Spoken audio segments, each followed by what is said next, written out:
Hey everyone, the Fat Kid here at DankMTG with a modern deck tech with my assistant Squabbles. Today we'll be talking about Modern Zoo, a personal favorite of my deck. It is a creature aggro deck. Your main win con is turning sideways. So let's move on to the main deck. The main deck consists of 4 Wild Nacatl, 4 Goblin Guide, 4 Vexing Devil, 3 Ragavan the Nilfin Pilferer, 4 Tarmogoyf, 4 Burning-Tree Emissary, 3 Gallia the Endless Dance, 3 Targ Demon-Fang Gnoll, 4 Reckless Bushwhackers, and 2 Ghor-Clan Rampagers. I know that was a lot, but let me explain what each creature serves in this deck. As I said, Zoo is a creature heavy deck. Your main plan is to turn your cards sideways. So with that, you're gonna need some cheap, aggressive creatures. So you have Wild Nacatl here, which is a green for a 1/1, but it gets bigger if you control a mountain and a plains. So basically, it's a 1 mana 3/3 by at least turn 2. Goblin Guide used to be the best 1-drop in red. It's a 1 mana 2/2 with haste. It has a chance to give your opponent a land. You don't really care for that. You care that it has haste and it's a 2/2. Next 1-drop is Vexing Devil. This is a personal choice of mine because of another card I play, which is the Reckless Bushwhacker.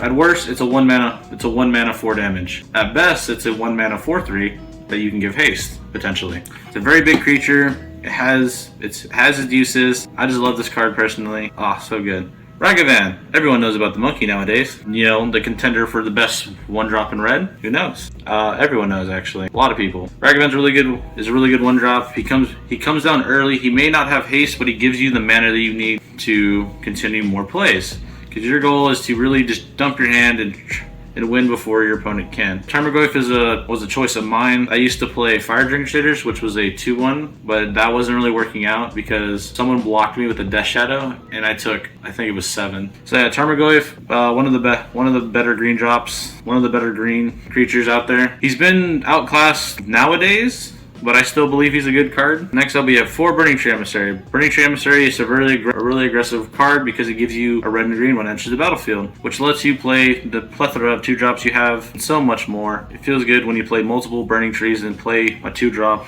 to seal out the board. Gallia the Endless Dance. Not really a card you would see like in a Zoo deck, but so far I've really liked her as a 2 mana haster. Zoo is a very versatile deck. You can build this throughout with many colors of Magic and play really whatever you want. So Gallia is just a really aggressive creature that can draw you cards in the late game, which is what Zoo really struggles. You're not really drawing a whole lot of cards. You're kind of just emptying out your hand, and you just kind of run out of gas after a while if you don't close out a game. Next, we have Targ. I literally built this entire deck around him. Found offline, changed up the list quite a bit. Targ has proven himself to kind of worthy, kind of underwhelming sometimes. Targ is basically an Anthem effect with Pack Tactics, which is a new ability. You attack with a total power 6 or more. Your creatures get +1/+0 until end of turn. He also has an active ability to double his power. Sometimes that's relevant, sometimes it's not. The deck is very mana hungry because you want to be playing multiple creatures a turn, swinging for the hills.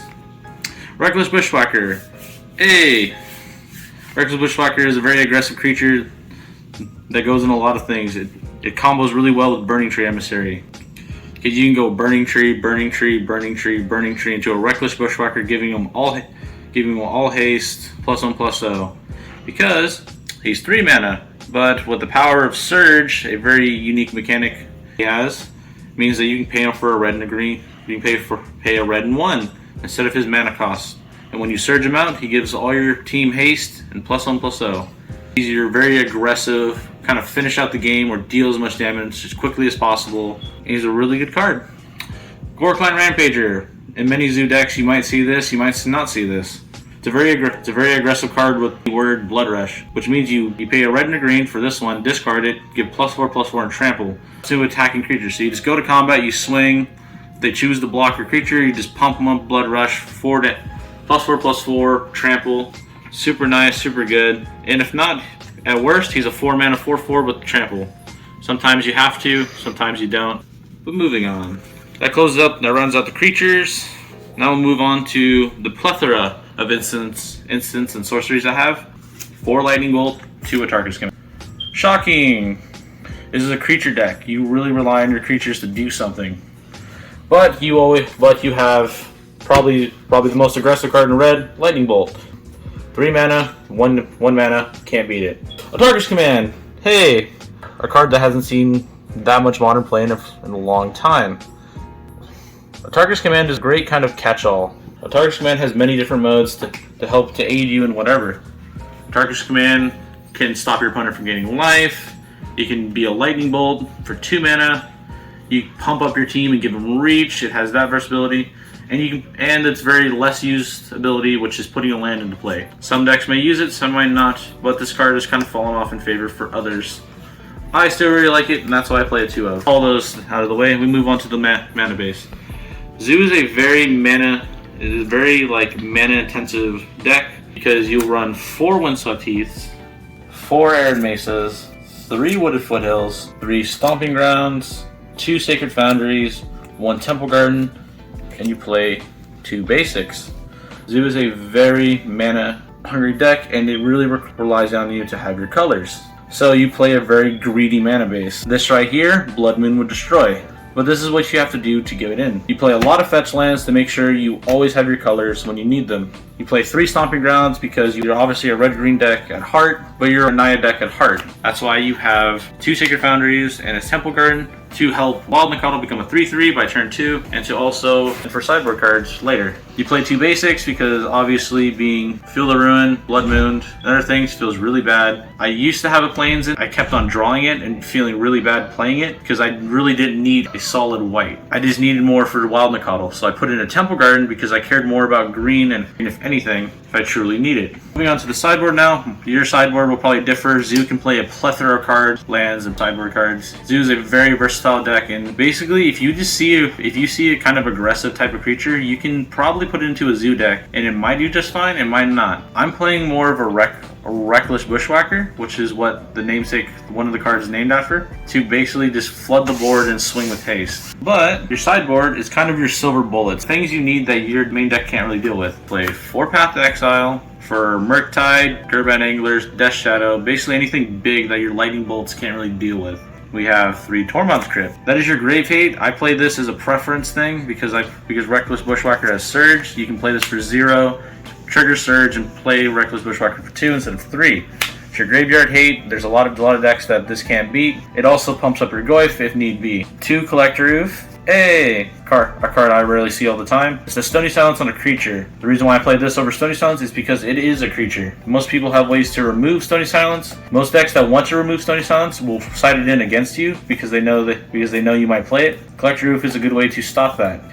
Even though a creature is easy to move, most decks that care about removing Stony Silence won't have a way to remove Ouphe. We place 2 Cindervines. Cindervines is a very, very unique card. I really like its inclusion in the 2 mana taxing effect that attacks your opponent for playing non-creature spells. So if you're going against Control, Storm, or any other non-creature deck, Cindervines can tax them away by pinging them down 1 damage at a time. It also got another effect. You can pay 1, sacrifice it to destroy an enchantment artifact. So it goes into the artifact hate and enchantment hate that you probably desperately need because Ensnaring Bridge and Blood Moon are cards you do not want to see. It also does 2 damage after destroying, just add a bonus. My flex spots are Cleansing Wildfire, Ancient Grudge, and Gaddock Teeg. Let's start with Cleansing Wildfire. Cleansing Wildfire is a way to remove a land. You would play this against Tron or anything that has a super greedy mana base. It's also a cantrip which allows you to draw a card. Great way to disrupt someone's colors in any shape or form, and then draws you a card at least. Ancient Grudge. Ancient Grudge it just destroys 1 artifact for 2, but you can flash it back, which means he has more utility even after it hits the grave. Gaddock Teeg. Gaddock Teeg is an interesting choice of a card. Stops big non-creature spells. So if you have Gaddock Teeg out, they can't Cryptic Command you, which is normally a death sentence for a creature deck. Gaddock Teeg also stops X spells of non-creatures. I don't know when the format that's going to stop now, but the first ability is pretty relevant. I play the deck. Zoo is a very, very, very fun and competitive deck. You can build this in many different ways and have different playstyles into it. In draw is that, you can just play with really any creature. I've built many different Zoo decks in my life of playing Magic. I've built it from Landfall to Teamer, Naya, Jund. There's many ways you can build this. There's many different cards that you can have access to based on your color choices. I chose to play Naya because Naya has been a very sweet spot in my heart for color combination. This deck can also be very affordable because you just need cheap aggressive creatures. You don't need all the best. A lot of these cards in here aren't very expensive. Goblin Guide used to be a $40, $20 card for a very long time. It's about $6 now. So you can always just pick it up and have a set of Goblin Guides as your aggressive choice. The game, as I said before, the game plan of the deck is to turn your creatures sideways. Your main game plan is to get out as many creatures as you can and play hopefully a Reckless Bushwhacker Surge out to give them haste and give them +1/+1 to close out a game. Sometimes that's not always the case, and sometimes you can try to play long.